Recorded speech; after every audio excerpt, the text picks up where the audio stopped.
മലയാറ്റൂരിൽ ഇന്ന് പിറന്നത് ചരിത്രം. ന്യൂ ഇയർ രാവിൽ ആയിരങ്ങളെ സാക്ഷി നിർത്തി കത്തിയമർന്നത് ചരിത്രത്തിലെ ഏറ്റവും മനോഹരമായ പപ്പാഞ്ഞി.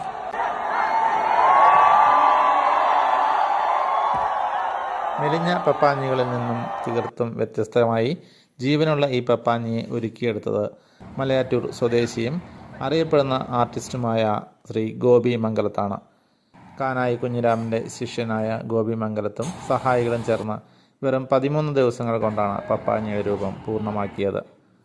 3 ഘട്ടങ്ങളായിട്ടായിരുന്നു പപ്പാഞ്ഞിയുടെ നിർമ്മാണം. കാൽ, ഉടൽ, തല എന്നിങ്ങനെ 3 പാർട്ടുകൾ. 9-ാം ദിവസം വൈകിട്ടോടെ കൂറ്റൻ ക്രെയിനിൻ്റെ സഹായത്തോടെ 3 പാർട്ടുകളും കൂട്ടിയോജിപ്പിച്ചപ്പോൾ പപ്പാഞ്ഞി 2 കാലിൽ നിവർന്നു നിന്നു. പിന്നീടുള്ള 3 ദിവസങ്ങളിൽ മിനുക്കുപണികളിലൂടെ പപ്പാഞ്ഞി പൂർണ്ണമായി. പപ്പാഞ്ഞിയുടെ കത്തൽ തന്നെ മനോഹരമായിരുന്നു. ഉടലിനകത്ത് ആദ്യം പ്രഭാപൂരം.